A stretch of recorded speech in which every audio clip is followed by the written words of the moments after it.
Este es el discipulado de Hechos de los Apóstoles.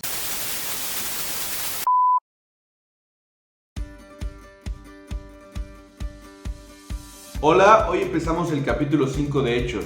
El tema de hoy es ataque interno.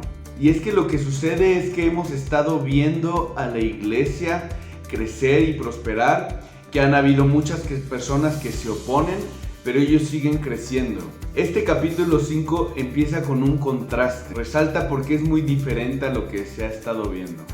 Y es que pareciera que el diablo está intentando destruir y detener este movimiento, pero cuando lo intenta externamente, cuando hace un ataque externo, parece que eso solo fomenta más ánimo y más fuerza en los discípulos. Por eso es que ahora la estrategia va a ser un ataque interno. Y no pasa lo mismo con nosotros. Hay ocasiones en que tenemos dificultades externas y nos pueden desanimar, puede que nos sintamos un poco abatidos, pero también eso nos provoca depender de Dios y buscarlo, ir a la iglesia, orar. Pero cuando el ataque es interno, cuando el ataque es espiritual, cuando entra duda en nuestra mente, cuando hay una tentación en nuestro corazón o incluso cuando pecamos gravemente, ¿cómo nos desanima? Eso parte nuestra alma y eso es lo que vamos a ver hoy. Vamos a empezar leyendo. Un hombre llamado Ananías también vendió una propiedad y en complicidad con su esposa Safira se quedó con parte del dinero y puso el resto a disposición de los apóstoles. Ananías, le reclamó Pedro, ¿cómo es posible que Satanás haya llenado tu corazón para que le mintieras al Espíritu Santo y te quedaras con parte del dinero que recibiste por el terreno? ¿Acaso no era tuyo antes de venderlo? Y una vez vendido, ¿no estaba el dinero en tu poder? ¿Cómo se te ocurrió hacer esto? No has metido a los hombres, sino a Dios. Esta primera parte se llama simulación, porque es lo que están haciendo Ananías y Safira. Simulando, hipócritamente están queriendo hacer creer a los demás algo que no es verdadero en sus corazones. Ahora, la confrontación que le hace Pedro a Ananías, a mí me gusta mucho porque es muy lógica y tiene como propósito que Ananías pueda reflexionar, aunque Ananías no va a tener mucha opción para reflexionar, sino más bien nosotros lo podemos hacer. Pero Pedro le hace unas preguntas muy buenas. Le pregunta, ¿no era tuya la propiedad? Y una vez que la vendiste, ¿no era tuyo el dinero? Hubiera sido mejor que fueras completamente honesto. Que hubieras dicho, yo no tengo esta generosidad que tiene Bernabé, pero quiero hacer una ofrenda, una buena ofrenda para ayudar. Necesito el resto del dinero, entonces no estoy diciendo que estoy donando mi terreno, simplemente estoy donando una ofrenda. Lo que hace ver Pedro es que no era forzoso.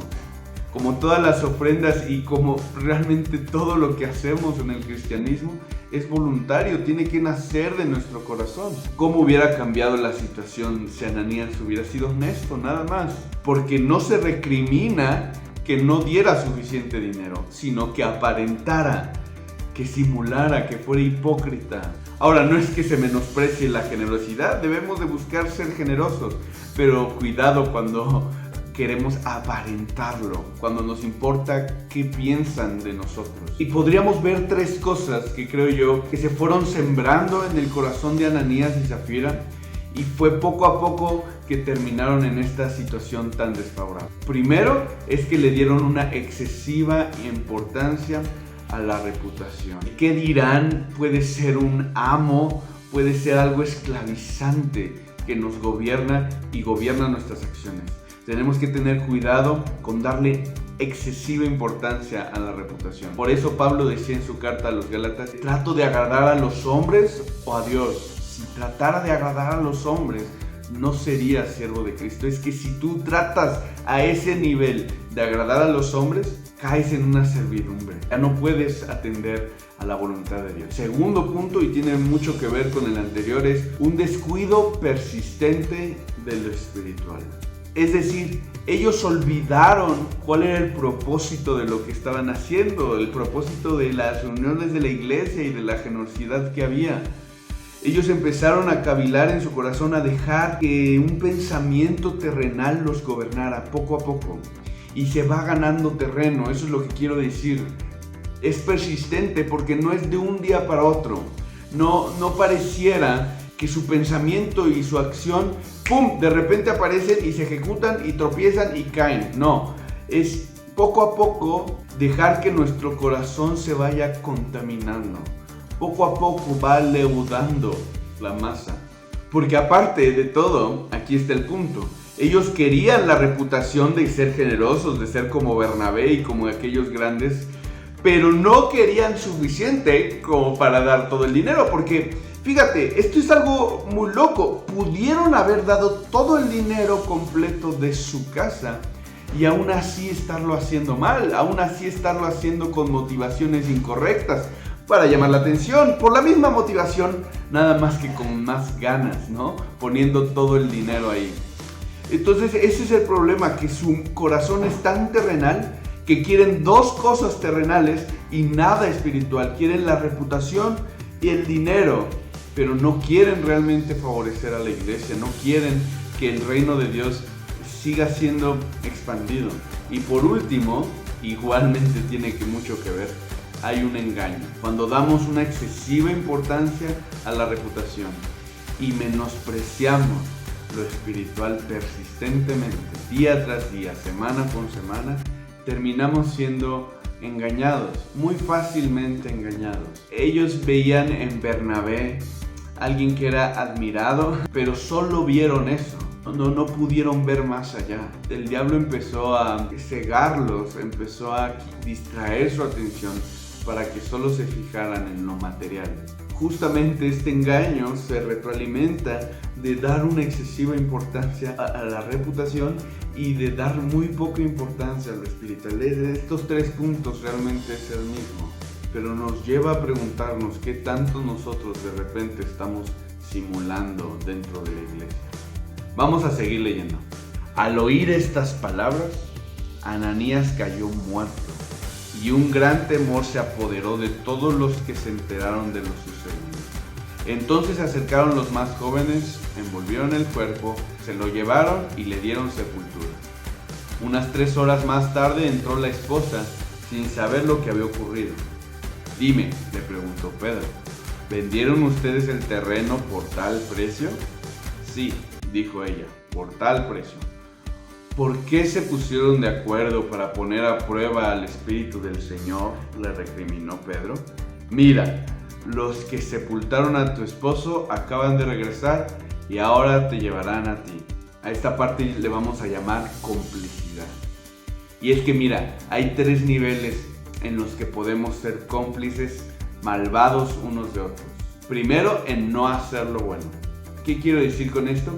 Que podemos ver a otras personas no haciendo cosas buenas, pero nos quedamos callados porque terminamos pensando, bueno, nosotros tampoco somos perfectos. Ahora, quiero aclarar algo. Yo estoy muy en contra de tener esta actitud de creernos policías espirituales de todos los demás. De creer y buscar y exigir que los demás nos rindan cuentas, aunque no quieran, ¿no? Nosotros somos los encargados, ¿no? Dios nos puso a nosotros como encargados. No, yo estoy en contra porque creo que eso es una actitud farisaica de cargar a los demás con cargas que a veces nosotros ni siquiera llevamos. Más bien creo en lo contrario, que busquemos ayudarlos con su carga, que busquemos sobrellevarlas. Y principalmente pasa cuando somos ejemplos de luz, cuando nosotros buscamos que Dios nos use de tal manera, no solo para servir a otros, sino también para inspirarlos. Yo estoy buscando las mismas metas que otros cristianos y Dios en su gracia me ha mostrado cómo ellos mismos, al querer hacer eso, van a buscarme y escucharme. Pero antes de acercarme con otro para ser un policía y antes de imponerles cierta carga, debo de preguntarme cuánto he orado por ellos, ¿no? Si noto que están dormidos y no están haciendo algo bueno, debo de orar por ellos primeramente. Pero no es que me quede quieto, ¿no? Para no ser cómplice malvado, primero debo orar. El segundo nivel que podemos encontrar es cuando se hace lo malo individualmente. Ahí sí creo que podemos tener una actitud un poquito más directa, más activa. No tener esta actitud de Caín. ¿Acaso soy yo guarda de mi hermano? Pues si ellos hacen lo malo, pues allá ellos. No, debemos de orar por ellos. Debemos pedir que Dios nos ponga en el corazón y en la situación un momento oportuno para poder hablar con ellos. Pero muchas veces el problema es que hay una especie de complicidad. Yo sé que hago cosas malas y por eso no te digo que haces cosas malas para que tú no me digas nada. Así que mejor cada quien con sus problemas y nos quedamos callados. Pero esa no es buena actitud. Cuando hemos avanzado hasta aquí llegamos fácilmente al tercer nivel, que es cuando hacemos lo malo colectivamente. Este es muchas veces lo que la Biblia termina juzgando más severamente porque implica mucho cinismo cuando nos fomentamos unos a otros al mal, cuando ya lo disfrutamos no solo por el mal en sí mismo, sino por la complicidad que hay en hacerlo. Y esto sucedió con Ananías y Zafira. Se pusieron de acuerdo para lo malo. Sabían qué precio iban a decir mintiendo. Juntos programaron todo lo que iban a hacer. Y el problema es que Ananías no amaba a Zafira y Zafira no amaba a Ananías.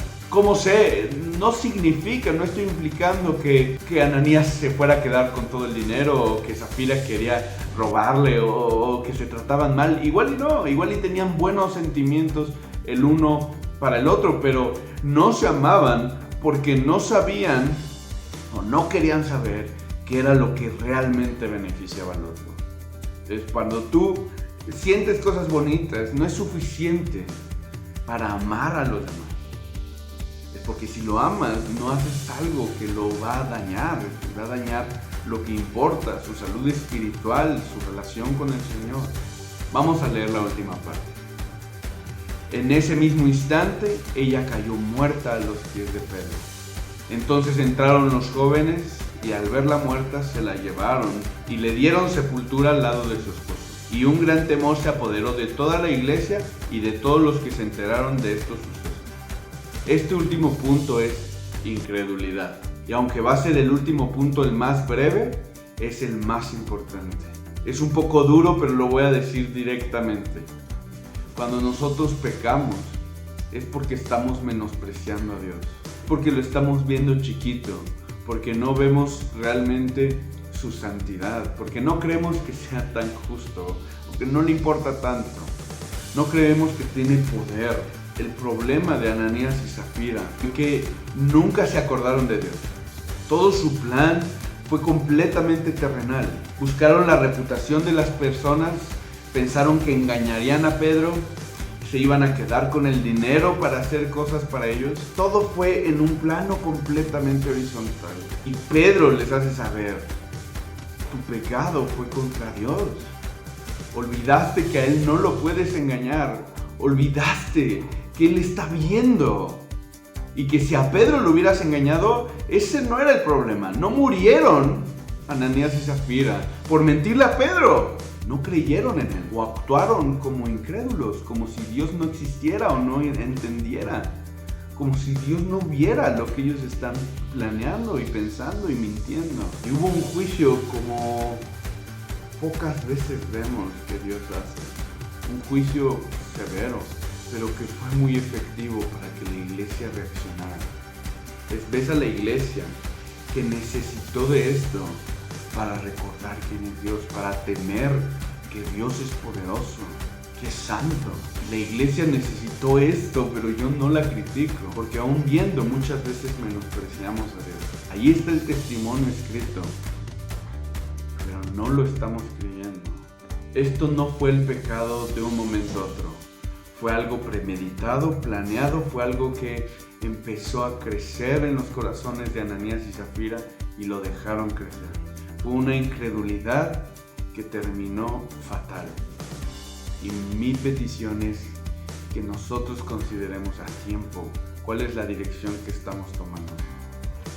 Que Dios nos limpie individualmente y no que limpie a la iglesia de nosotros. Justo ese es el reto de esta semana.